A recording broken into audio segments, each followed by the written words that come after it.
le propos, à votre insu, vous pouvez soigner simplement par votre présence. Quand vous rentrez dans une pièce, vous rentrez dans la pièce, vous sentez que vous n'êtes pas bien, vous savez bien. Et donc, de façon consciente ou inconsciente, le fait que vous rentriez, ça permet de dégager. Il n'y a pas besoin de mentaliser, de dire oh là là, il faut que j'enlève ci et que j'enlève ça. Ça se fait naturellement. Simplement parce que vous êtes dans l'axe.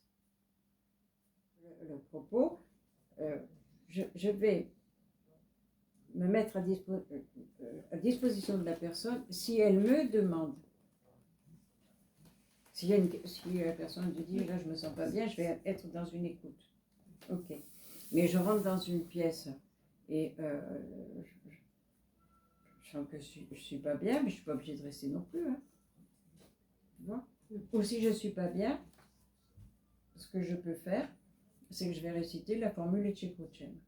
Parce que je n'envoie la Etchekrouchem sur personne, mais n'empêche que ça met tout à distance. L'Etchekrouchem, pour moi, c'est la formule par excellence, vraiment.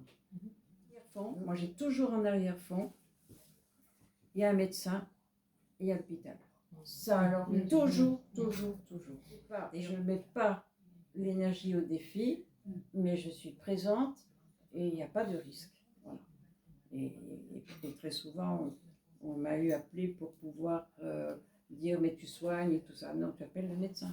Combien de fois où j'ai pu dire à quelqu'un je te soigne à une seule condition. Aujourd'hui, je ne te soigne pas, tu appelles le médecin, tu vois le médecin et je te soigne après. Mais pas parce que on a l'écoute. Spontanément, vous savez que la personne ne va pas bien. Donc, vous avez l'ego qui est comme ça. Donc, on dit, mais non, mais tu sais, avec tous les résultats que tu as eus, mais tu sais, j'ai confiance en toi. Moi, je m'en fous qu'on ait confiance en moi. Moi, je dis, il y a urgence, tu appelles le médecin. Et je me souviens, donc, je parle d'un cas. C'est une jeune femme qui m'appelle en me disant, je ne vais pas bien, j'ai mal au ventre, tout ça. Ok, d'accord. Tu appelles le médecin. Et puis, elle me rappelle, tu appelles le médecin. Et finalement, elle a accédé à mon injonction, elle avait un cancer de l'intestin. C'est le premier travail que nous ayons à faire, c'est mettre à distance.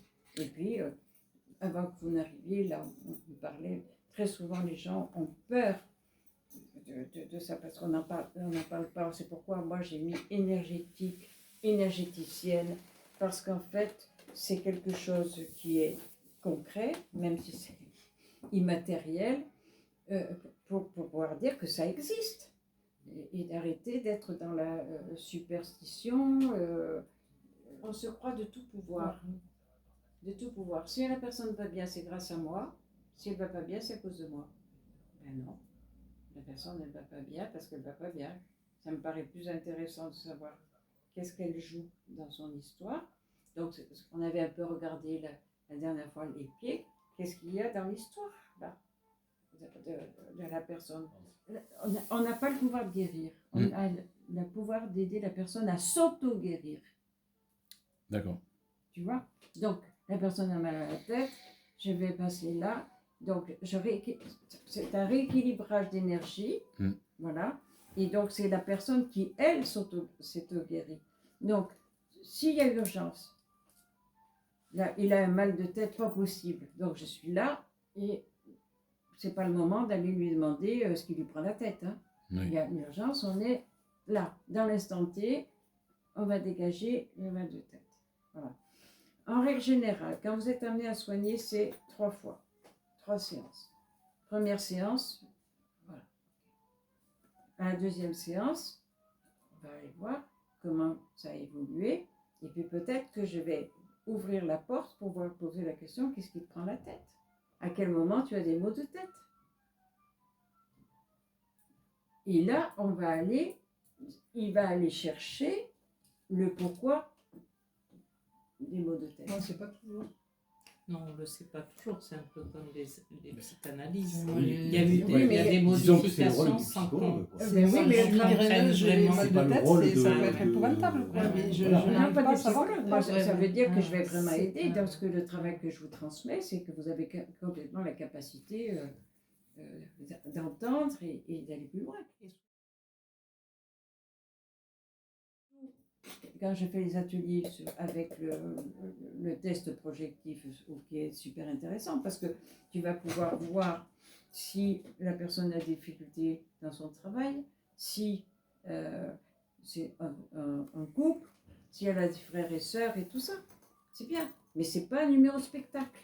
C'est vraiment rentrer en relation. Ça permet vraiment de rentrer en relation avec la personne pour aller dans sa compréhension. Et donc dans son histoire, donc en plus de ça, je la connais pas. Bon. Mais quand je l'ai fait, c'est pas un numéro de spectacle. Et si je sens rien, je sens rien. Enfin, pour pouvoir entendre ce que je dis, il faut sortir du jugement. Je veux dire, parce qu'on est tous liés à une histoire. La personne à côté de toi peut être hyper généreuse, mais à l'intérieur, elle peut être dans des restrictions. Je ne donne pas parce que j'ai peur de me faire avoir. Qu'est-ce que je joue avec ça? Et ça, c'est hyper intéressant. Enfin, pour moi, c'est intéressant parce que c'est parce que tu vas mettre des mots sur la souffrance que la personne va aller mieux.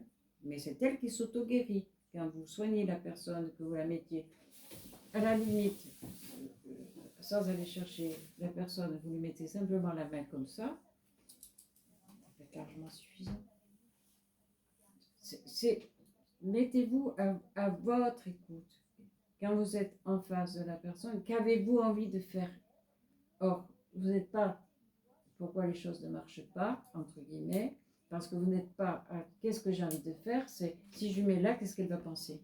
Qu'est-ce qu'elle va dire? Est-ce que c'est bien? Est-ce que je l'ai fait comme il faut? L'important, c'est d'être présent pour la personne qui a besoin d'aide. Point barre.